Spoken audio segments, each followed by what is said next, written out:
Écoute, Erika, ce que je te propose, c'est Allez, on y va, ok. on fait le job parce que c'est important, on va prendre des notes. Donc, on est dans le cadre, tu as envoyé un message au Oui, Nicolas. tout à fait.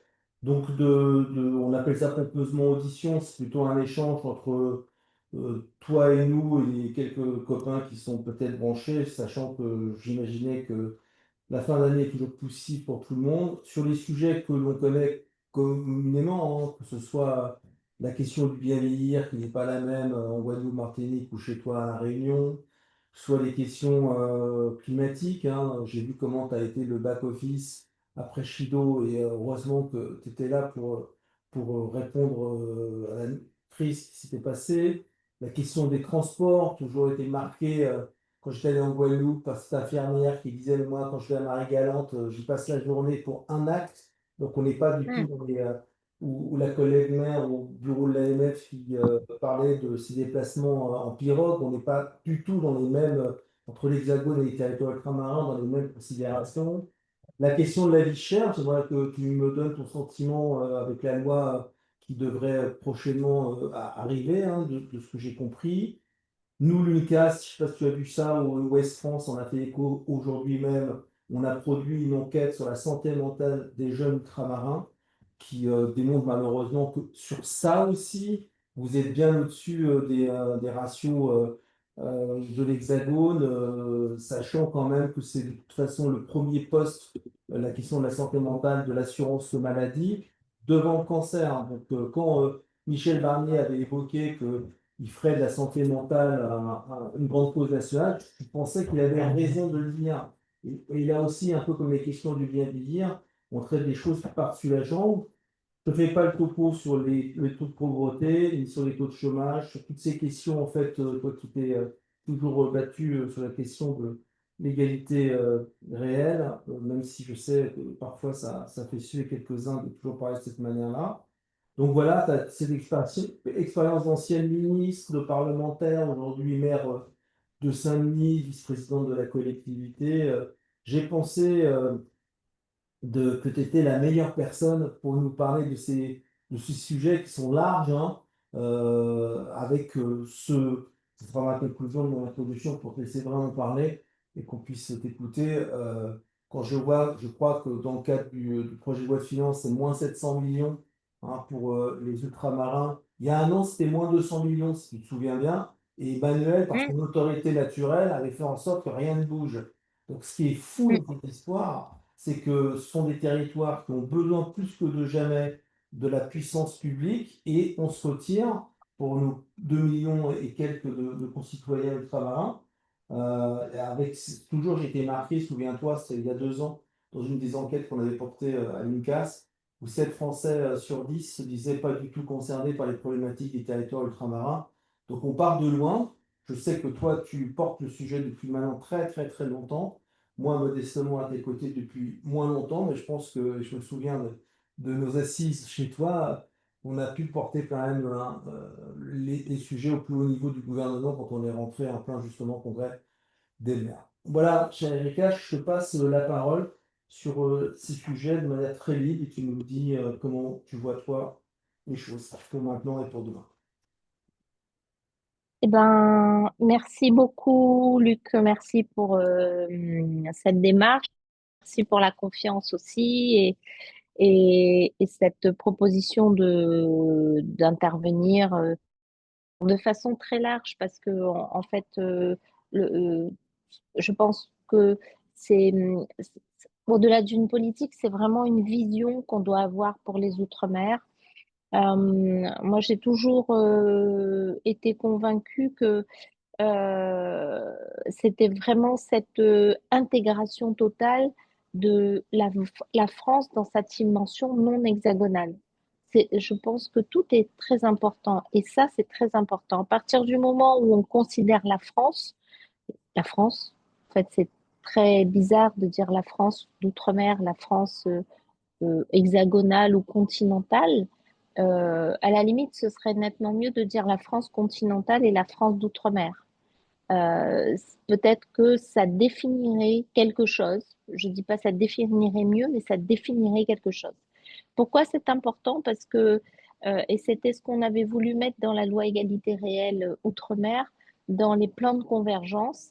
C'était de dire que il y avait à la base cette vision qui intégrait totalement une ambition. Et je pense que le deuxième mot est important, l'ambition. Souvent, on parle de nous en situation de crise, dans des termes toujours où on est dans une position plutôt d'affaiblissement ou de faible, ou alors on est une chance pour la France ou un laboratoire. Pendant longtemps, on était un laboratoire parce qu'on est résilient, et puis après, une chance pour la France. Je pense que tous ces mots ne conviennent pas, non pas qu'ils soient dégradants ou autres, mais ne conviennent pas à l'ambition qu'on doit porter, qu'on doit avoir pour, pour nos régions. Voilà, on va dire comme ça, pour nos régions et territoires. Ça, c'est très important. Pourquoi c'est important? Parce que derrière, ça suppose qu'il y ait une confiance. Et tu vois bien que dans le débat institutionnel qui se pose aujourd'hui, alors la Nouvelle-Calédonie, mais derrière, il y a eu les accords de Fort-de-France au tout début 2021-22, où il y avait un questionnement ou alors une tentative ou une tentation de re-questionner le statut. Et quand on est dans ce questionnement-là, évidemment, on continue à faire croire à une instabilité ou un empêchement des choses par rapport au statut. On ne peut pas vous faire telle règle, on ne peut pas vous faire tel truc parce que votre statut empêche de faire ci, votre statut empêche de faire ça. Voilà.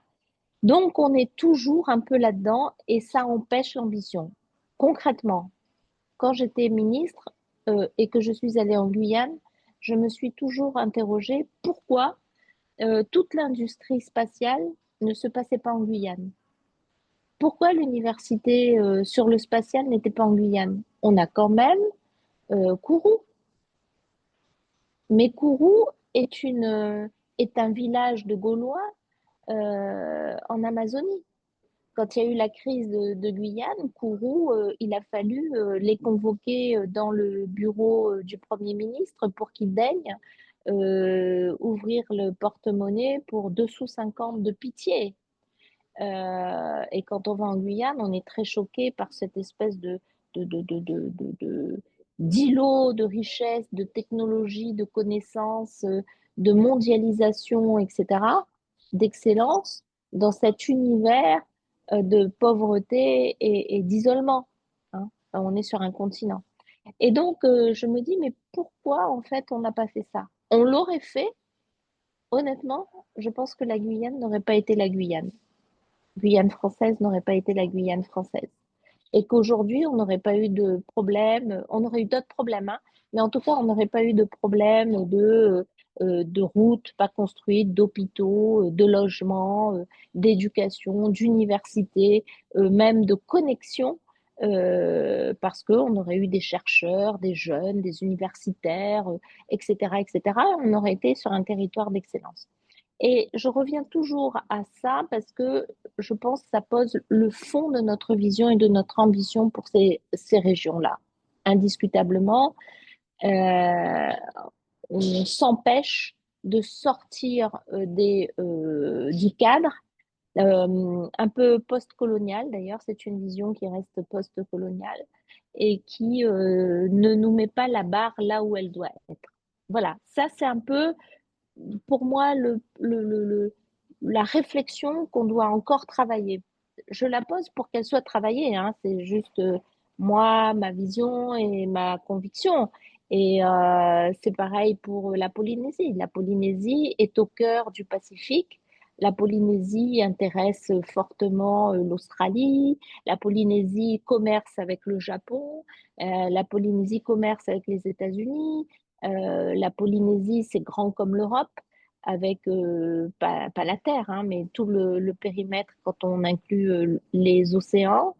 Et la Polynésie va disparaître parce que le réchauffement climatique fera monter l'eau. Moi, j'ai vu des atolls où le niveau de la Terre est au même niveau que l'eau. et il n'y a pas de montagne, tout est plat. Et donc, au moindre réchauffement, il n'y aura plus de possibilité d'habiter certaines terres et la Polynésie disparaîtra. Donc, ça interroge de savoir est-ce qu'on va intervenir. Pareil sur le bassin océan Indien. Le bassin océan Indien, c'est quand même le dernier grand océan qui n'a pas encore été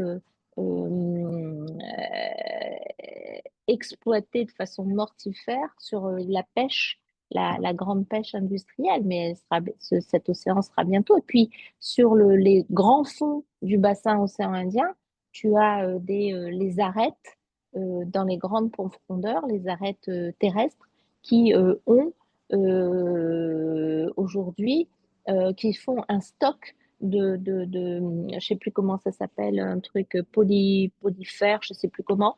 C'est de la matière énergétique, donc c'est de l'énergie qui est là-dedans. Donc il y a une grosse richesse. D'ailleurs, les Japonais sont très très intéressés pour récupérer cette affaire-là.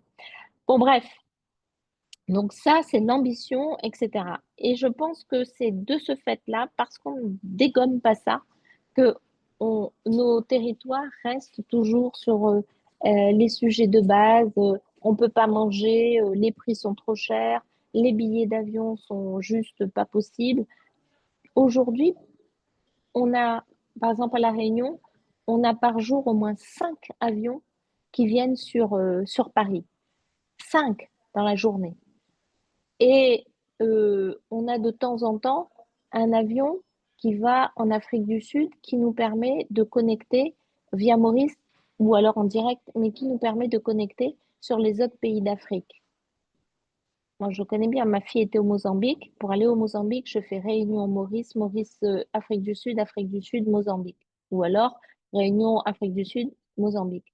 C'est un vrai sujet parce que si on veut, et c'est un lien avec la vie chère, si on veut demain la loi d'Audrey, la loi Bélim, sur par exemple l'utilisation des matériaux du bassin, des bassins, de nos bassins océaniques, si tu connectes pas ni par bateau, ni par avion sur les territoires, eh ben, tu ne pourras pas faire venir ces matériaux qui nous permettront peut-être demain de construire, un, de façon adaptée, deux, peut-être un peu moins cher en coût de sortie, moins élevé pour les loyers.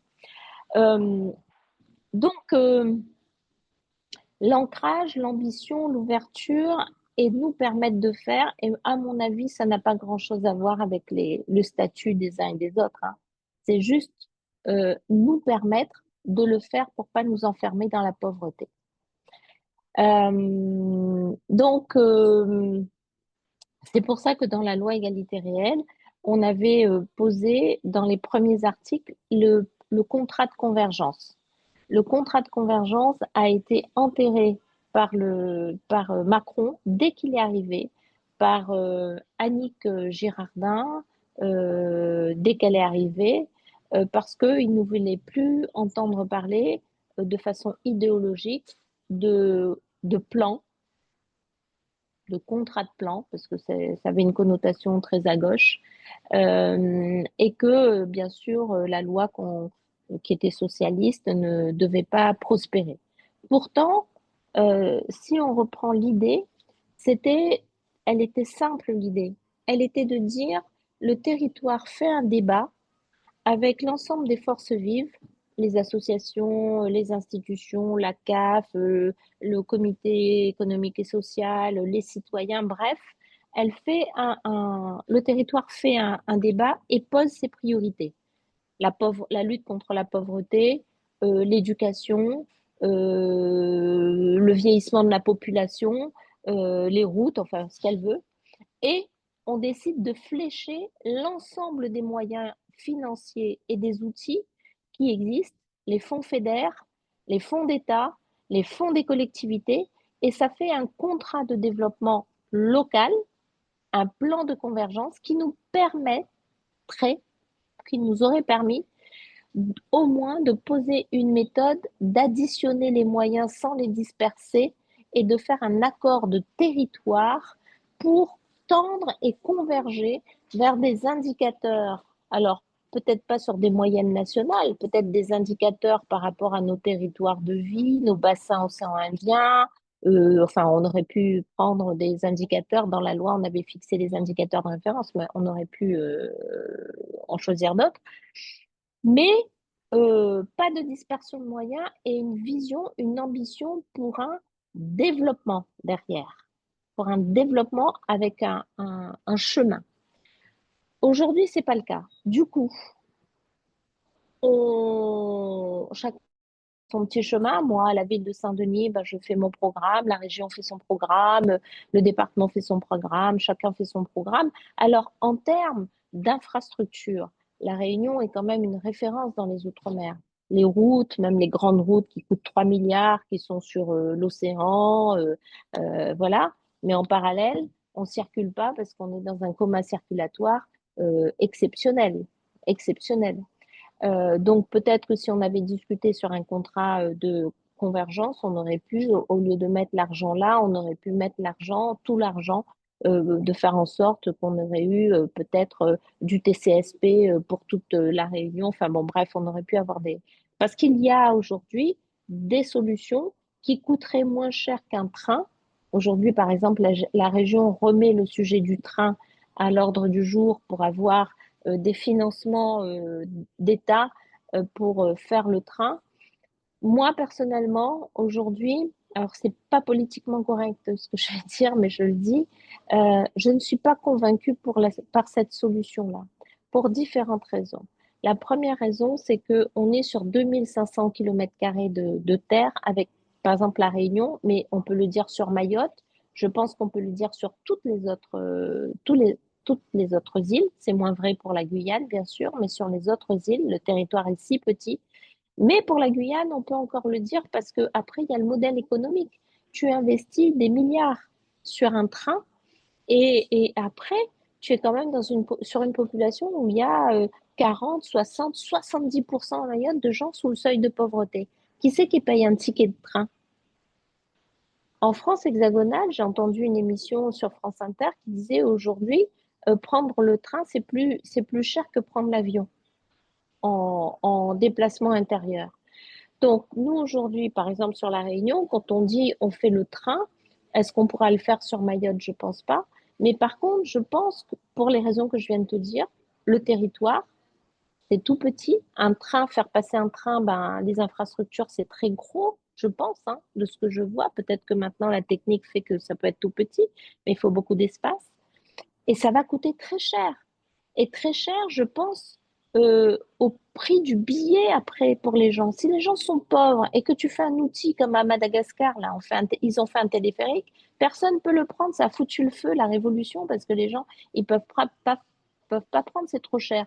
Nous, on a un téléphérique à Saint-Denis, ça nous coûte la peau des deux bras, mais tout le monde y rentre. On a plus de, on a 1,5 million de passages sur le téléphérique. Ça marche vraiment bien, mais ça coûte pas cher.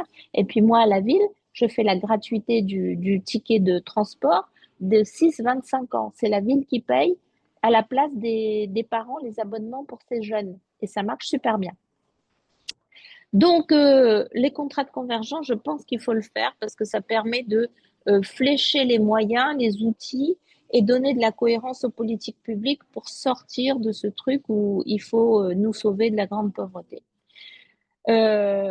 Ensuite, quand tu dis qu'il y aura la diminution du budget outre-mer, il faut aussi dire que l'addition du budget outre-mer va s'additionner avec la diminution du budget de l'État sur les politiques jeunesse, sur les politiques santé, sur les politiques, enfin toutes les politiques de logement, etc., etc. Ça s'additionne, ça s'additionne. Et donc, ça va continuer à amplifier les écarts entre le national et le local. Or, euh, aujourd'hui, sur l'émission locale, prenons l'émission locale, puisqu'il y a eu le rapport là, sur la jeunesse, que l'UNCAS a rendu, euh, c'est c'est pas possible d'avoir 13% de budget en moins sur l'émission locale en vérité. Quand tu as, nous, à La Réunion, c'est 40% de notre population qui a moins de 30 ans. À quel moment et 40%, 50% de ces jeunes sont au chômage et vivent dans des familles monoparentales, 42% de familles monoparentales et 37% de familles qui vivent sous le seuil de pauvreté. À quel moment tu te dis que la diminution du budget sur les missions locales, cette diminution va permettre de sauver les jeunes? Il y a des choses indiscutables. La jeunesse, il n'y a pas d'avenir sans eux. Donc, il faut mettre le paquet sur la jeunesse. Depuis l'école, l'école, le dédoublement, c'est un bon truc. Mais le dédoublement, il faut avoir des professeurs. Donc, il faut faire des professeurs. Aujourd'hui, les professeurs, on en forme des professeurs dans nos territoires ultramarins. C'est impossible de les garder. Je parle du premier degré et tout le reste. Mais il faut un moment qu'on arrête de nous dire c'est pas possible, c'est un truc national. Ok, c'est un truc national. Sauf qu'on a besoin de professeurs, donc il faut les mettre. Ils sont là, ils sont formés. Il faut instruire et il faut mettre les moyens sur l'école. Aujourd'hui, ça n'est pas le cas. On a dédoublé, on a encore des classes où il n'y a pas de professeurs. Et c'est vrai pour Mayotte. Mayotte, aujourd'hui, ils n'ont pas de scolarisation à temps plein parce qu'on a encore le sujet des écoles. Alors, il y a des responsabilités des élus locaux, mais à un moment donné, il y a une organisation où il y a un État qui dit c'est régalien l'éducation. Hein. L'éducation, c'est l'éducation nationale, c'est pas l'éducation locale. Si c'est régalien, je décide à un moment donné d'arrêter les discussions avec les élus parce que ça avance pas et je mets des écoles sous une forme provisoire peut-être, mais je mets les écoles. L'éducation, la jeunesse, il faut donner les moyens aux missions locales, ça c'est plus possible de. Et puis nous on a des dispositifs comment que les mairies payent et tu le sais, tu es maire. À un moment donné, il n'y a pas l'État qui arrive, et ben on prend les moyens et on fait nous-mêmes. Là aussi, je pense il y a, je ne sais pas quelle formule, j'ai pas réfléchi à ça, mais il faut quand même qu'on ait des accords avec les mairies. Les mairies, il faut leur donner les moyens. Alors, je ne dis pas pour construire peut-être le pont, mais au moins pour l'accompagnement du développement humain. La santé, c'est la première préoccupation des Français aujourd'hui, la santé. Notre hôpital public se bat pour avoir au moins la compensation par rapport à son activité d'hôpital de l'océan Indien. On est l'hôpital de l'océan Indien. Aujourd'hui, on n'a pas ces moyens-là. Mais la prévention, surtout, la prévention. Dans les politiques de la ville, les contrats de politique de la ville aujourd'hui, pourquoi est-ce qu'on ne fait pas des contrats de politique de la ville avec des critères d'intensité des problèmes de façon spécifique? Tu peux garder politique de la ville un peu de façon générale et tu extrais, c'est valable pour les Outre-mer, mais il y a aussi des territoires hexagonaux, hein, de banlieues, etc., où on met des critères spécifiques qui pourraient prendre du coup l'état de santé et santé mentale de la population et de la jeunesse, qui pourraient prendre en compte, je ne sais pas moi, l'isolement des seniors, des critères qui sont des critères qui amplifient la déshérence, la désespérance et la déstructuration des familles. Et les territoires, les villes, les quartiers ne peuvent pas s'en sortir sans ça. Donc, allons faire un contrat de politique de la ville qui serait spécifique. Alors, moi, je dis les territoires les plus éloignés de la République, hein, parce que ça a tellement pas marché ces dernières années qu'on a recréé encore des sous-couches dans la pauvreté. On a encore des sous-pauvres. Et si on n'a pas les moyens de tout faire, mais ex allons extraire des nouveaux indicateurs pour pouvoir donner la réussite de ces politiques de la ville. Moi, j'avais fait une note blanche là-dessus parce que j'avais été entendue par une des ministres, je ne sais plus laquelle, de la ville sur la réforme et j'avais proposé des indicateurs un peu spécifiques pour pouvoir faire des contrats singuliers. Mobilité, j'ai dit, je pense qu'il faut aller vite sur les mobilités, il faut créer quelque chose demain, après-demain, après-demain, peut-être qu'on aura le train, mais nous, on se bat pour un TCSP, pour un site propre, tout autour de la Réunion, pour les villes, des couloirs de bus, des bus, ça crée de l'emploi, ça va vite, pour mettre de côté les voitures qui sont un gouffre financier pour les familles modestes, parce que l'essence, mais aussi les pièces détachées. Les pièces détachées, si on est en situation d'oligopole et de monopole sur nos territoires, les plaquettes de frein, les phares, là, les lumières, etc., ça coûte très très cher, ça ruine les gens. Et aujourd'hui, il y a des voitures qui roulent, c'est des tombeaux vivants. Donc tout ça, c'est de l'argent, alors que si on avait du TCSP bus partout et des bus à pas cher sur le territoire, ça pourrait aller vite. Et puis après-demain, on aura peut-être un train. Mais il faut avoir des solutions immédiates, simples et qui collent à la réalité de nos territoires. Sur la vie chère, enfin, Victorin avait fait la loi vie chère à l'époque. C'était les prémices à toutes les discussions qui sont aujourd'hui lancées par les uns et les autres.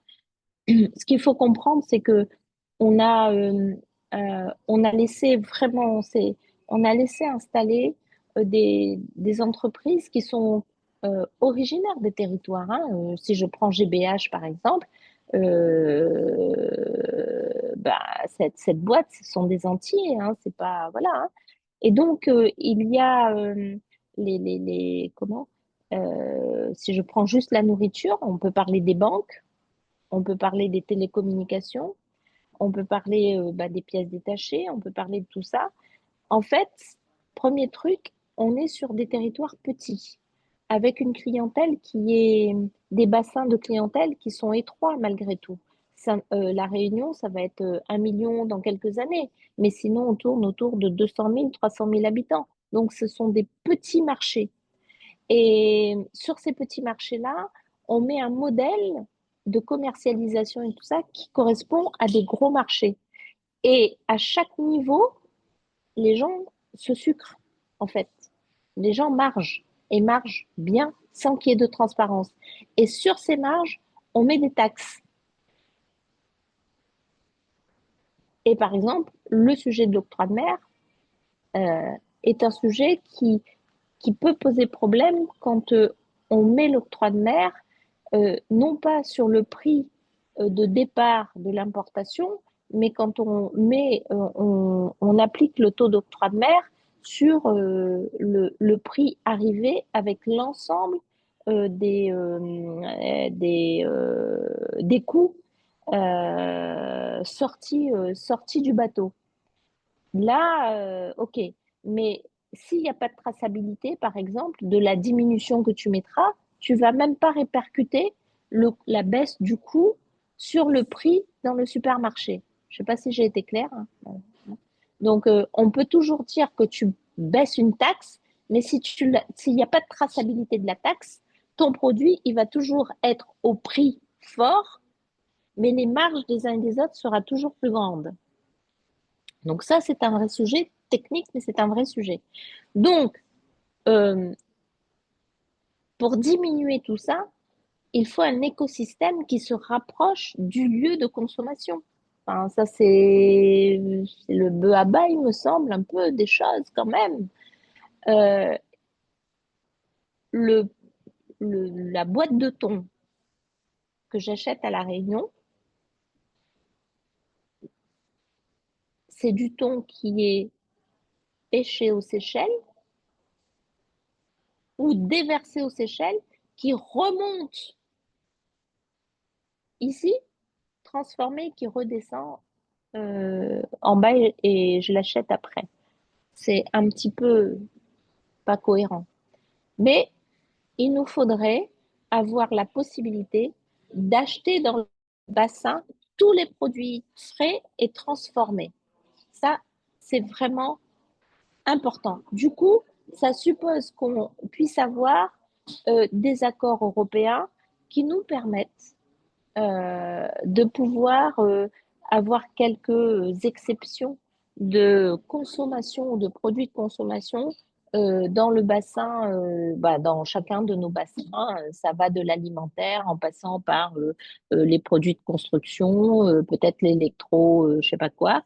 Et moi, là, je suis pas assez, je connais pas bien le sujet, mais je me dis que dans tous les accords commerciaux qu'on a avec les pays ACP, etc., pourquoi est-ce qu'à un moment donné, on n'a pas une vision qui intégrerait les régions françaises de ces accords internationaux pour qu'on puisse bénéficier tu vois, des prix ou qualité, bien sûr. C'est tout le sujet de la qualité aussi, j'entends. Mais de toute manière, ces produits remontent en Europe et sont sur le marché européen. Mais quand ils remontent et qu'ils redescendent, c'est juste catastrophique pour nous. Donc, les relations commerciales, et c'est pour ça que je dis que on est en post-colonial, parce qu'on nous a interdit. Moi, quand j'étais petite, c'était nos ancêtres, les Gaulois. On en rigole maintenant, mais ça a beaucoup de sens. Ça veut dire que on ne pouvait pas imaginer que dans nos bassins à nous, on pouvait avoir des États, des grandes nations, des continents qui avaient une richesse, une capacité de produire des choses avec qui nous, on aurait pu parler. C'était interdit. Nous, on voyait que là-bas possible. Aujourd'hui, on sait que bah, nos voisins sont c'est que des continents en fait, hein. L'Asie et par exemple l'Afrique, mais c'est pareil pour les autres, l'Amérique et tout ça. Pour lutter contre la vie chère, il faut avoir une autre vision du commerce et des connexions océaniques. Deuxièmement, il faut qu'on arrive à développer le max possible notre production locale. Il y a une vision, une réflexion que je pose qui n'est pas politiquement correcte, mais je la pose parce que c'est ma conviction et moi, j'échange avec les gens à La Réunion là-dessus. Je pense qu'on ne peut plus défendre des monocultures sur nos territoires. C'est un poison. La monoculture de la banane, la monoculture de la canne, ça c'est une vieille vision. On nous répète souvent que si on ne fait pas ça, on ne pourra pas développer la production locale. Moi, je constate seulement que on n'a pas diminué les importations, loin s'en faut, en mettant et en ancrant les monocultures sur nos territoires. Je ne dis pas qu'il faut balancer les monocultures, je dis qu'il faut rééquilibrer les choses et faire de l'espace pour qu'on puisse produire localement, transformer dans les années 80-90, par exemple, il n'y avait pas du tout d'industrie agroalimentaire à La Réunion. Euh, Nous, on savait pas produire de fromage, on savait pas produire de conserve de riz sous toutes ses formes, on faisait pas de surgelé, etc. Et après, on a mis de la recherche-développement à La Réunion pour le mettre partout. Et aujourd'hui, on transforme beaucoup de produits. Ça va du samoussa en passant par le curry surgelé et les légumes, etc., etc. Donc, il y a une capacité de faire, mais il faut absolument développer l'investissement autour de ça, mais surtout en termes d'aménagement, laisser de la place à la production et à de l'élevage pour qu'on puisse, ben voilà, nous, nous, par rapport aux autres territoires comme Antilles, ça n'a rien à voir. Mais quand même, on est loin du compte quand même. On est vraiment loin du compte. Euh, Monopole, vraiment, t'as pas, t'as pas le choix en fait. Si tu veux acheter un truc, si tu veux avoir un outil, si tu veux avoir un SAV sur tel ou tel produit ou quoi, t'as pas le choix. Et le gars, il te fait payer comme il veut, le prix qu'il veut, parce que de toute manière, tu pourras pas aller ailleurs. Ça, c'est un courage politique à un moment donné qu'il faudra avoir, mais pour renverser un petit peu la table, il faut être indépendant de ces pouvoirs-là. Et pour être indépendant de ces pouvoirs-là, il faut recréer du lien avec du lien commercial et économique avec d'autres acteurs avec qui on n'a jamais été en contact. Et pour être en contact avec eux, il faut pouvoir les voir et aller chez eux et qu'ils viennent chez nous. Et ça, c'est les connectivités maritimes et aériennes. C'est pas une mince affaire parce que ça coûte un bras, parce que ben, la concurrence aérienne, elle est féroce et c'est pas des petits territoires comme nous qui allons faire bouger la balance.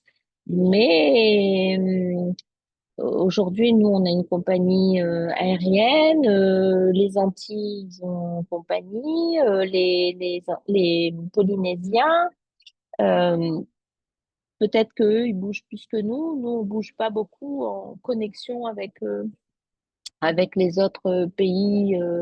Voilà, moi, c'est un grand regret, hein. J'ai l'impression que quand on arrivera à faire cette connexion avec les pays de la zone, on fera un grand, grand, grand, grand, grand pas sur l'ambition et sur tous les sujets que je viens de te dire, parce que tout découle après. Quand tu as créé de l'activité économique, les gens, on sait faire de la formation, on sait faire ça. C'est pas un problème de sous aujourd'hui pour faire de la formation sur nos territoires. Vraiment, on sait faire. Mais il faut former pour une autre économie, pour une autre ambition, pour un autre développement.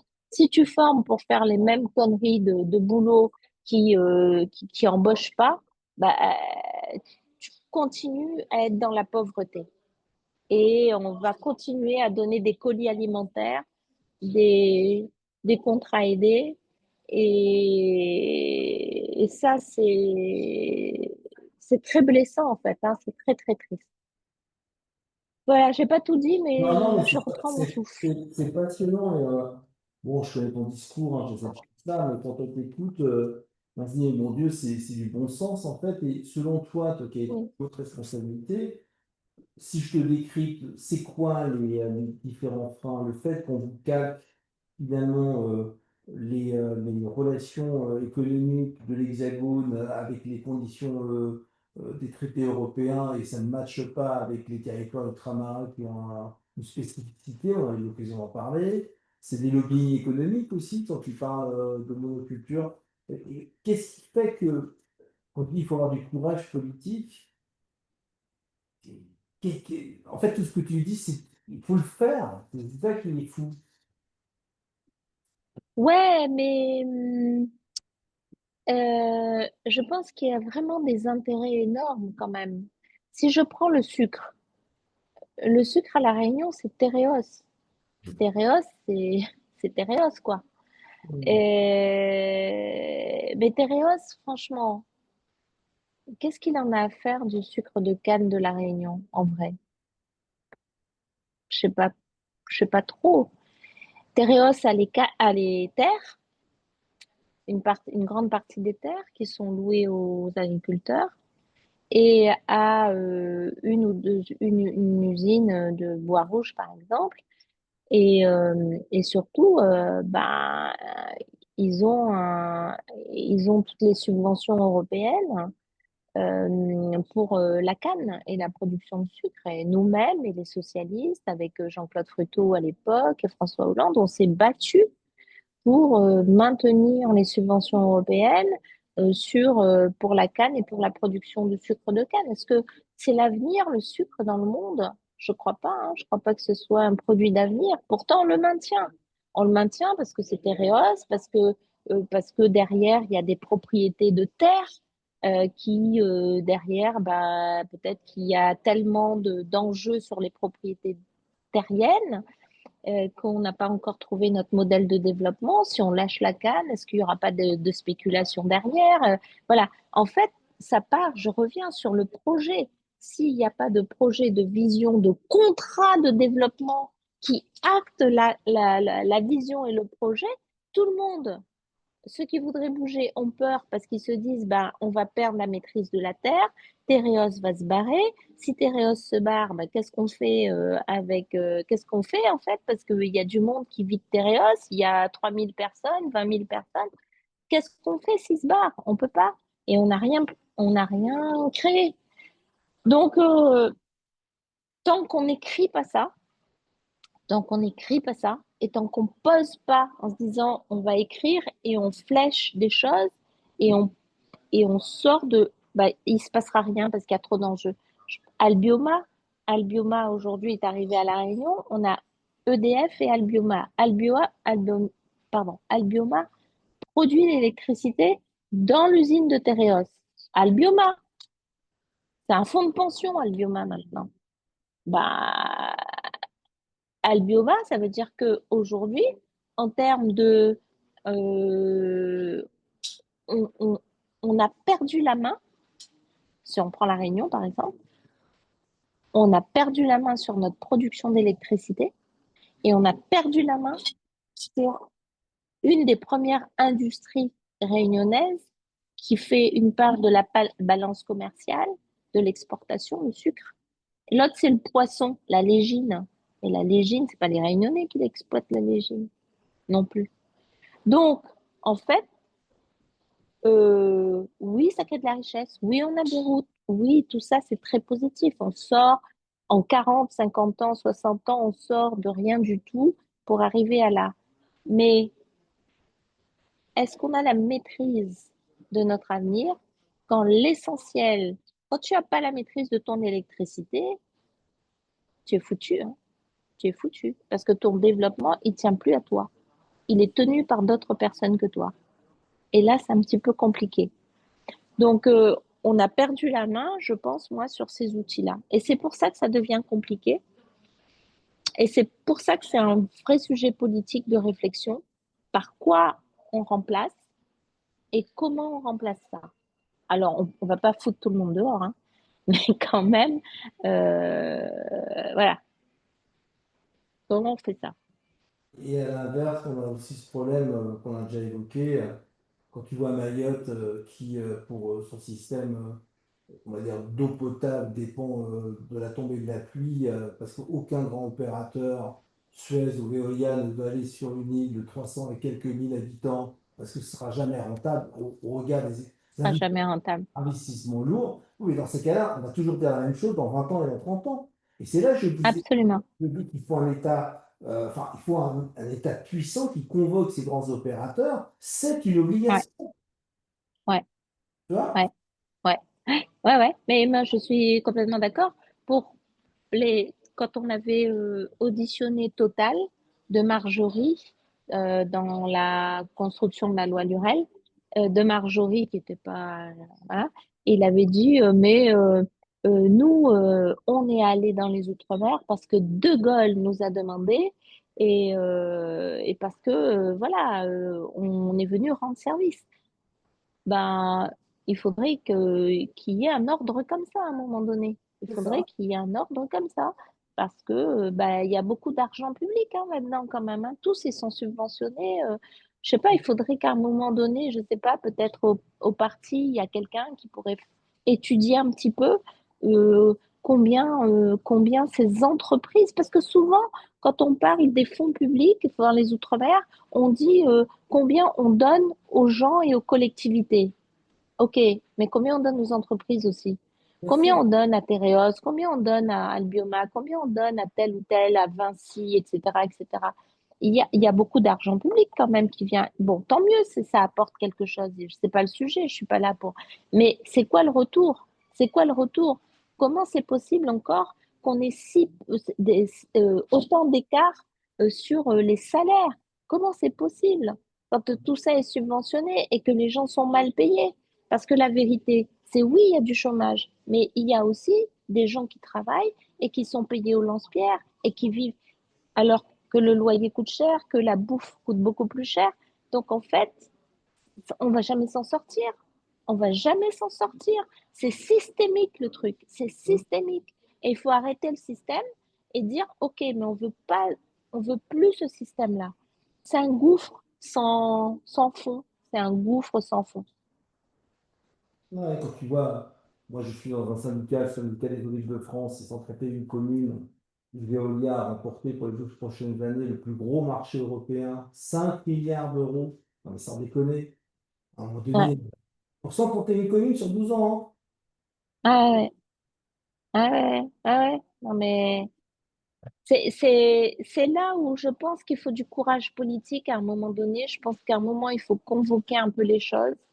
Il faut évaluer le retour sur investissement. Mais Mm. il faut qu'on ait un chemin parce que si tu le fais de façon abstraite, tu ne sais pas où tu veux aboutir, où tu veux arriver. Bah, tu ne peux pas exiger beaucoup de choses en fait. Quand on reçoit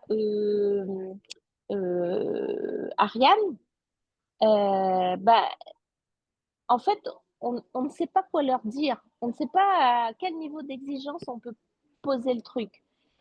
parce que quelque part, on se dit, bah, c'est déjà bien qu'ils soient là. Mais non, en fait, ils peuvent pas aller, enfin, ils pourraient peut-être aller ailleurs, mais l'idéal, ils viennent là parce que c'est idéal. Donc, c'est eux qui doivent remercier le territoire d'être là.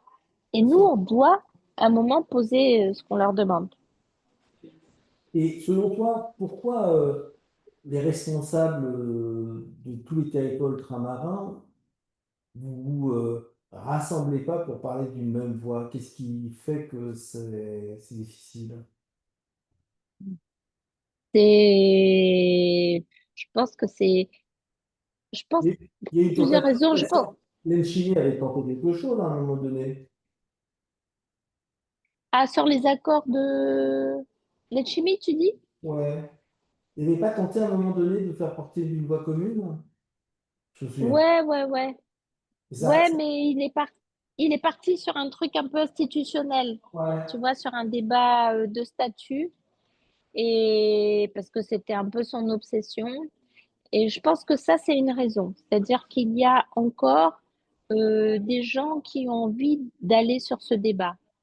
Je dis pas que c'est pas un bon débat, mais je dis que c'est pas le premier débat. C'est pas, c'est pas ça qui va régler le problème. On a des choses à faire malgré cela. C'est tellement vrai que si c'était un problème de statut, la Nouvelle-Calédonie, il n'y aurait pas de problème. Peut-être même la Martinique, hein, puisqu'on sont en collectivité unique, et la Polynésie, il n'y aurait pas de problème, hein, parce qu'ils n'ont pas les mêmes statuts, ils ne sont pas régions ultra-périphériques, ce sont des collectivités et des territoires. Donc, oui, ça peut aider. Non, ça résout pas le problème. Ça, c'est très, très clair. Je pense qu'on s'entend pas parce que il y a encore cela qui empêche à un moment donné d'avancer plus parce qu'il y a les relents statutaires. Et ça a été un grand schisme dans beaucoup de territoires. Ça a nourri le débat et le combat politique pendant des années et des années et des années. La confrontation de la droite et de la gauche a été très ancré sur cet élément-là. La deuxième chose, c'est parce qu'on est sur des États insulaires, sauf la Guyane, et que ben, vraiment, sur des petits territoires, les enjeux de possession et les enjeux de pouvoir et de richesse, c'est encore tout frais. Les grandes familles possèdent les terres, les industries. Euh, du coup, il y a ceux qui veulent maintenir ces familles-là parce que Caraca, elles créent de la richesse. Si on les enlève, qu'est-ce qu'on fera? Il y a cette espèce d'inconnu. Donc, on n'arrive pas à trouver un chemin commun, on n'arrive pas à se mettre d'accord, peut-être par peur aussi, parce qu'on ne voit pas demain. Une forme de partage, forme de Yalta, on peut se dire ici, les clés d'un côté pour l'économie, les habitants pour la politique, tout ça fait écosystème, ça compliqué. Ouais. Mais en tout cas, on est déjà à 1 heure, Erika, et je te remercie de nous donner ton temps. Merci. Est-ce que des camarades présents voudraient profiter encore quelques minutes de la présence d'Erika pour poser des questions? Mais c'était top, hein, comme d'habitude. Hein. Je vois tes paroles, j'adore ton discours. Merci, c'est gentil, merci. Alors, qui reprend la main? C'est parti. Oui, tout à fait. Apolline? C'est Apolline. On attend de voir s'il y a des mains levées, je pense. Je ne vois pas ici.